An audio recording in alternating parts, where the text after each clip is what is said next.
The violence apparently stemming from some sort of soldier dispute. It's been confirmed Lopez served 4 months in Iraq and sought treatment himself for PTSD. We know the wounded range from stable to quite critical, according to a hospital official. We've had 4 patients that are actually here now and 2 more that are en route. They've had a variety of injuries that we've been treating, ranging from gunshot wounds that involved extremities, abdomen, chest, and neck.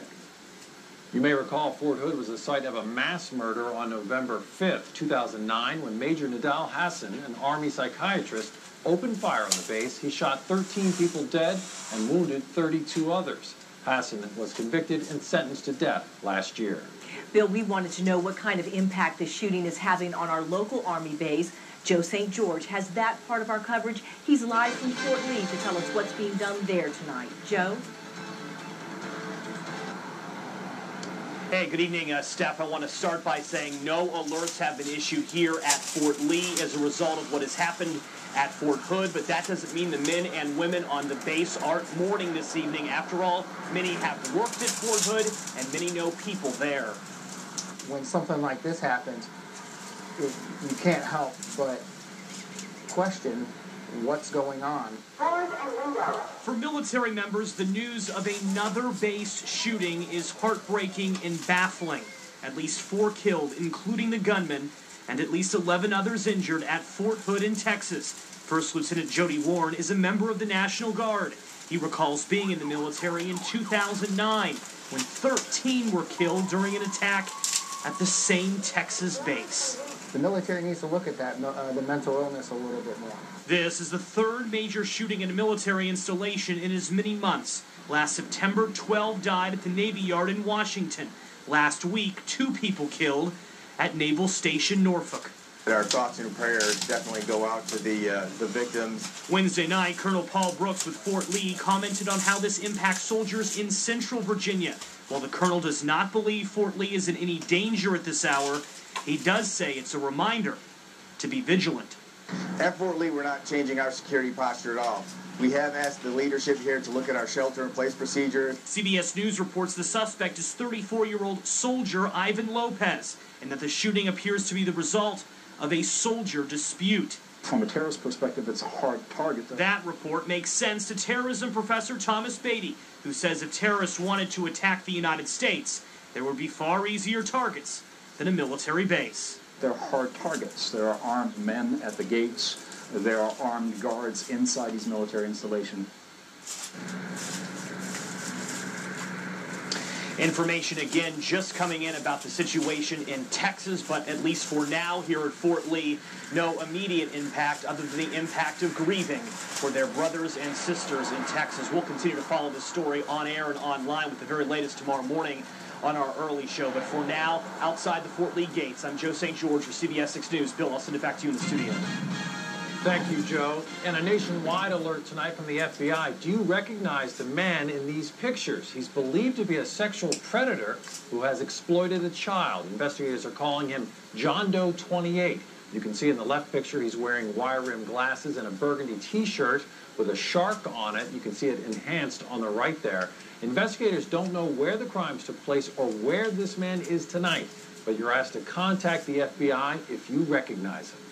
2 local pastors have now officially backed out of an event that is scheduled to feature Geronimo Aguilar. He's the former Richmond megachurch leader who's accused of sexually abusing 2 Several people expected to You're dirty. I told you y'all would get caught. At Cedar Street Baptist Church later this month. So what are the 2 pastors? The rock is rocking at night. And what about people who regularly attend that church?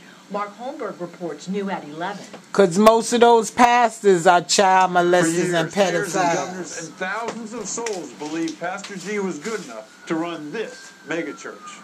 Now, some are questioning whether he's good enough to give a 7-minute sermon here on Good Friday. The once immensely popular Pastor Geronimo Aguilar Mark Holmberg, has you a found home of sorts loser. at the historic Cedar Street Baptist Church in Richmond after he lost his giant South Richmond church Once he was accused of sexually abusing 2 girls younger than 14. And this is God's house. Everybody's welcome into the house of the Lord. And Pastor G is one of 7 pastors invited to speak there briefly on Good Friday. But 2 of those pastors have backed out as news broke about the scandalized preacher's invitation. We're just making the decision this year not to participate. It's just, it's been a lot of conversation, from my members, and just not comfortable with it. And, it's just, sometimes you just make choices in life not to do things that's going to add a whole lot of extra stress to your life. I won't be able to participate as a result of additional details. Dr. Benjamin Robinson would turn over in his grave. Charges against him? And well, it's not because of Pastor G as far as because of him specifically. It's just I'm just not going to be on the program. Okay, I understand. Good time last year? Great time. Great service. It's going to be a wonderful service this year as well. What's it all about usually, this Good Friday It's thing? usually about the 7 last Pimping from the pulpit. Look at them old fools. Look at them. So each pastor gives a little bit about each word. Each word, 7 minutes. each pastor do a part. You heard Pastor G's on the lineup. How do you guys feel about that? Well, Like we says, our pastor, and he's the one that did the arrangements. he did the arrangements, so we support him. Support our pastor. Doesn't bother you that Pastor G's coming? No. These ushers said Pastor G is welcome. One of them wondered why this is a big deal now when he's been a regular visitor. Pastor G is no longer at his old home, so we couldn't reach him for comment tonight.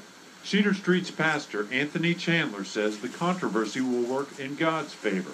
Okay, so this event is 2 weeks from this Friday. Now, they haven't printed flyers up yet, and they probably won't until later this week or early next week when they're sure who's going to show up. At Cedar Street Baptist on Union Hill, Mark Holmberg, CBS 6 News. And we had a perfect spring day today, hoping for a lot more of those. Let's ask Zach how much longer it'll continue, because we do have some changes later in the week, Zach. Yeah, we do. Temperatures are going to stay warm. That'll be the case as we get through the next couple of days. But we're going to start to see rain chances in the forecast for the next couple of days. And unless something pops up in this monitor, you guys got to pull up these images full on max so we can show the folks at home what we've got moving our way. There is a little bit of rainfall across the area. Yes, pop that up. Pop anything up except for me. How about Sky Tracker? Anyone? You have some dice. We do a little dance. All right. All right, looking down Broad Street, we have a few clouds up top. There are some showers moving in from the west. I will show you these a little bit later. And currently on our system here, I'm showing those rain showers stretching from Charlottesville down to Lynchburg and near Roanoke, heading toward the Richmond area. And once we get the gremlins out of the system, we'll bring that full weather forecast in just a few minutes. All right, thank you, Zach. We know you'll get that in just a moment. While we're learning new information